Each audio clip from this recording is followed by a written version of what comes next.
Earlier this year, the first US-Ukraine Business Forum was held in Washington, D.C. We are joined here in the Ukraine Today studios by Mrs. Natalia Mykolska, Ukraine's Deputy Minister of Economic Trade and Development and Trade Representative of Ukraine, Mrs. Jaroslawa Johnson, the CEO of the Western NIS Enterprise Fund, and Mr. Luke Chenier, the Managing Partner of Titatium Presentations, all part of the team behind the project. Thank you all for joining us. Thank you. My first question is for Ms. Mykolska. Could you tell us about the main objectives of the Ukrainian government going into the first annual US-Ukraine Business Forum? The main objective of Ukrainian government was to demonstrate the positive developments that happened in Ukraine and actually bring positive message about reforms, and also to talk about plans of the Ukrainian government, not only for a year one perspective, but also for a long perspective, because everybody knows that investors want to see what the government is planning in terms of reforming the country, reforming some specific industry, at least in 3 or even 5-year perspective. Also, it was very important for us to demonstrate the new government and the new people in the government, because, you know, almost all people in the government are people from the business. They know how to talk with investors. They know what to say, and they actually know how to attract investment. And for us, it was very important to demonstrate that we know the problems that the foreign investors are facing in Ukraine. We know the way how to solve it, and we have a vision how to reform this country. So to raise confidence of investors in terms of, looking into Ukraine. That was the first actually goal of this forum. The second goal of this forum was to talk to the people that never thought of investing into Ukraine, at least to bring the attention to this country and to the opportunities that this country has in terms of foreign investments. Therefore, we were actually looking into 2 audiences. First audience that is aware of this country, aware of the investment opportunities in this country, present potential, maybe present in this country, and the other audience was the audience that, knows about Ukraine but never thought of investing into the country. So for the second audience, the major message was, here we are. That's our opportunities, and we would welcome foreign investors, and we would welcome any talks or any potential, missions into Ukraine, like research missions into Ukraine. One of the things Natalia said that's very important to note is that business in Ukraine has fallen significantly from 2008. Foreign and direct investment has fallen. And also, foreign businesses that were in Ukraine left Ukraine during this period of time, because, for a variety of reasons. Some of it due to the lack of reforms, corruption, lack of the rule of law. But a lot of them simply felt that the environment was not conducive to doing business. And those that had been successful here found themselves faced with all kinds of obstacles. And part of our participation in this venture and helping, Natalia came to me in June saying we needed some help with materials for the program. We thought it was essential to help because the image that Ukraine had abroad was, one, war, because that was publicized everywhere. But war wasn't a major vision. The other things that was known by everybody is that Ukraine was, the stereotype of Ukraine was still well established in the West. Was hard to break. And we wanted to show a Ukraine that was progressive, that Ukraine that was modern, that had new industries, had young people interested in its development. And this would help attract the investment that Ukraine needed. Mrs. Johnson, you are the CEO of an American enterprise fund which was established more than 2 decades ago, since investing multi-millions into hundreds of small and medium-sized Ukrainian enterprises, in the process creating tens of thousands of jobs. Speaking from your experience, how much does Ukraine need foreign investment now? It's urgent. It's urgent, The fact that businesses left, there were significant players in the Ukrainian market, and that since 2008 there's been virtually no major investors coming into the country. There are some bottom feeders, people who come in who think that the Ukrainian assets are dirt cheap and they're willing to take the risk. But for the most part, people are reluctant to come. And some people say it's the war, but it's not really the war completely, because, but it's the war in the sense that most people in the West don't understand that the war only occupies a small fraction of Ukrainian territory. And we still get questions from people saying, well, you know, is Kiev surrounded by troops? And of course it's not, but, you know, the image that the foreign press presents of Ukraine, there are always articles about Luhansk and Donetsk, and there's nothing about the positive stories that are here. And we feel the positive stories should be told, and that will be the attraction to business. Going into the investment forum in Washington, the team, the Ukrainian team, which was led by Prime Minister Arseniy Yatsenyuk, presented Ukraine to America's business elite, the gentlemen and ladies that decide whether billions of dollars is invested in Ukraine. Mr. Chenier, you were tasked with heading up the team that portrayed Ukraine visually. In just a moment, we will take a look at a video which was used at the presentation created by your team. Before, could you tell us, in your mind, what were the most important aspects of Ukraine to be shown to these potential investors? I mean, first of all, it's not fair to say that we created the entire video. It was Western NIS, the government. It was a collaboration that they brought in all the material. We just sewed it together, is what we should say. So, because I'm not as good as a writer as your team. So, the most important aspects it was really to demonstrate that right now the Western media and even people within Ukraine are so focused on the negatives or the doors that are closed, in my view, is that we wanted to show how many doors are actually opened. And that's the main issue. We wanted to show the positive and the potential of what this country really has and what we have right on our doorstep, but we're not capitalizing on in a big way. We wanted to show the same thing to investors. Many investors, many businessmen who come to Kiev or to Ukraine in general for the first time are always stunned that it's not what they saw on the news. It's absolutely a beautiful city, it's a beautiful country, and it's got so much potential. This is what we needed to show them, that there's more than just what the Western news reports are showing that makes their news stories more interesting. We need to show the positive sides. So that was the main issue that we wanted to do. Basically, you know, adding to what Luke just said, is that the idea was also to demonstrate to the world our people. Because in the video, you see a lot of faces of a new Ukraine, new generation, and you see Ukraine reborn.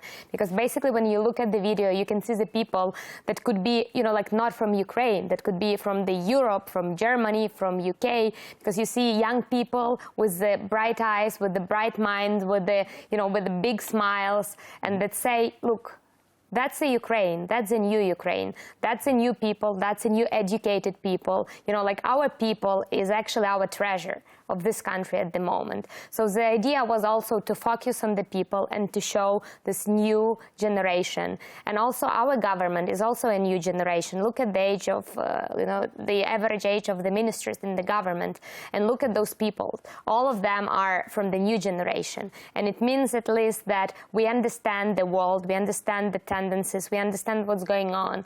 And we also, you know, the part of the global world. We are not the kind of a part of a Soviet, you know, like of the Soviet Union. We're the part now of the global world, and we are integrated in this global system. You know, the video came at the tail end of our preparations because we initially started with a brochure that Natalia will show you. And the brochure actually covers all the aspects of Ukraine that have changed now. But we realized that a brochure, a text of 20 pages, is hard to summarize and transmit to a collective of people. So Lena Kosharna, who's the CEO of the Horizon Capital, our sister fund, had the idea that we do a video. And so as a result, we used the data in the video, and Luke created the images that go with the data. So we were able to visually show to the audience what the new Ukraine looks like. And there were young, bright-eyed people who were eagerly working at their professions. And this is not the stereotype that the West has about Ukraine. And, you know, just to add to that, basically this video and this brochure is the product of a work of, I think, about team of 20 people at least. Right. And 20 people, high-paid, you know, like investment bankers and people that are working in other spheres that contributed for free and worked as volunteers on this. So this brochure is created by kind of investment bankers and people that knows how to attract investments. And therefore, the video is a result of this work. So we have the core messages in the videos that were tested on the audiences of about 100 people that work with attracting investments into Ukraine to show the country and to show thinking out of the box. Because basically, when you talk to foreign investors, they never think about Ukraine as the country that has an R&D industry. They never thought of the country that has this huge pharma industry. They never think about Ukraine with e-commerce industry. And also, you know, an aerospace, like full-scale aerospace industry and infrastructure. So basically, the idea was to show thinking out of the box and to show some messages that would just be, you know, like stuck in the people's head and would just emotionally, you know, like bring the attention to the country. You know, the video was a hit in many ways. And in fact, look how many people have watched it so far? On multiple platforms, it's now close to 1 million. I mean, we still need to do the last analytics, but it keeps growing now with the version in Chinese that we have, and it just keeps, now it's growing more and more. YouTube alone is 360,000, Vimeo, Twitter, LinkedIn, so it's close. I would say it's probably has surpassed 1 million now in total. Let's take a look at the video.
You join us in the Ukraine Today studio with part of the team behind the first US-Ukraine Business Forum.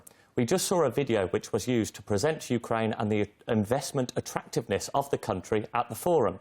Mr. Chenier, when we see the video, we see some main industries in Ukraine. We see agriculture, we see information technology, pharmaceuticals, aerospace and others.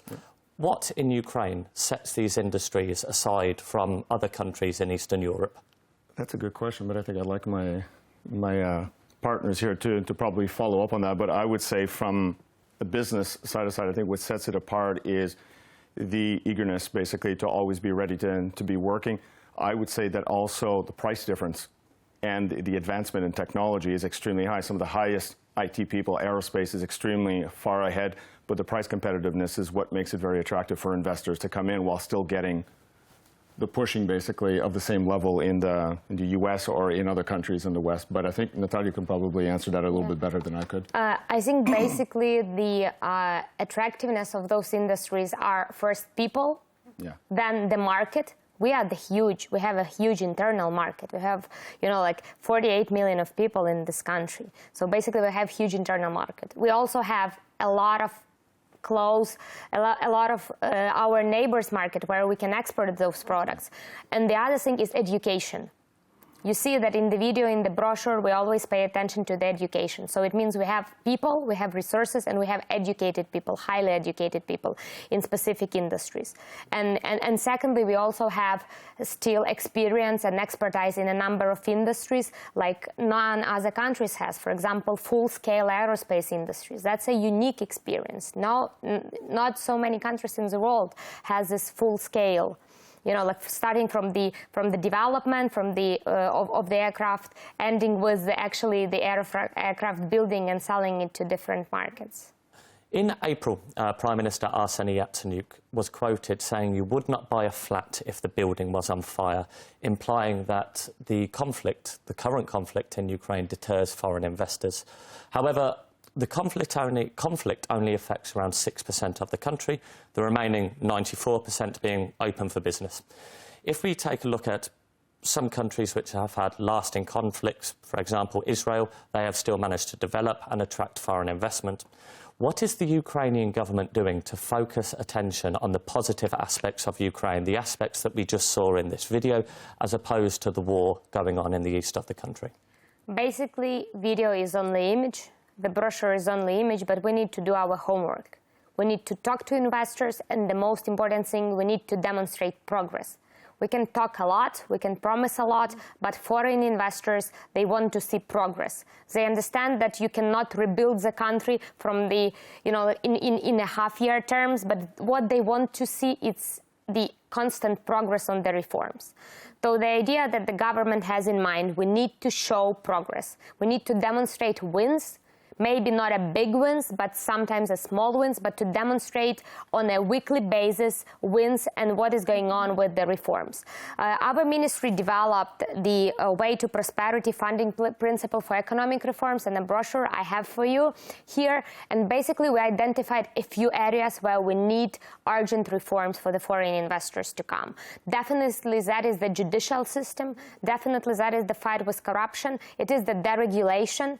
And that's also some additional things that would contribute to macroeconomic stability of the country.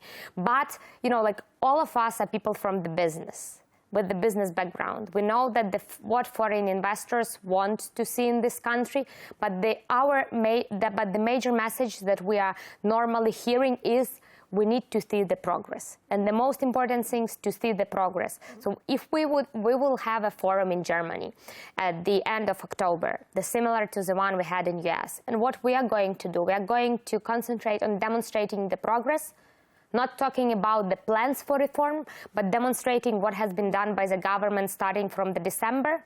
Today, actually, there will be a meeting of the government where each minister will need to tell in 5 minutes what he achieved, what he has done. And therefore, we will convey this message also to foreign investors. They do not want talking, they want to see, like some real steps and achievements. And I believe that this government will have what to present to the foreign investors. Mrs. Johnson, last year the United Nations estimated that foreign investment was negative by some $300 million, indicating more money left the country than was brought into the country. In your opinion, what impact is Russia's invasion of Ukraine having on the likes of investors from America? It has some impact, I think, but I'm not sure it's as much as people think it is. There are some companies that are afraid of the environment and can consider that this is a distraction that takes Ukraine away from economic reform. All the changes needs to be made. But on the whole, I don't think it's as important a problem as you would say. I think that, as Natalia said, the biggest problems are for foreign investors are the fact that there are no results visible for reform. That's very important, and that Ukraine isn't adequately communicating the reforms it's making. Those are very important, critical messages. Ukraine needs to highlight every single success they have, because no one believes that a change in the law is going to change behavior. And so behavior is more important than actually the law. The laws should be done, of course, but behavior is important. So this is where I would suggest that Ukraine can make great strides forward, is by communicating its results and producing actual results to communicate. That is all we have time for. Ms. Mykolska, Mrs. Johnson, Mr. Chenier, thank you all for joining us today. Thank you very much. You have been watching Ukraine Today, where we have been joined by Mrs. Natalia Mykolska, Ukraine's trade representative, Mrs. Jaroslawa Johnson, the CEO of the Western NIS Enterprise Fund, and Mr. Luke Chenier, the Managing Partner of Titanium Presentations. Thank you very much for watching.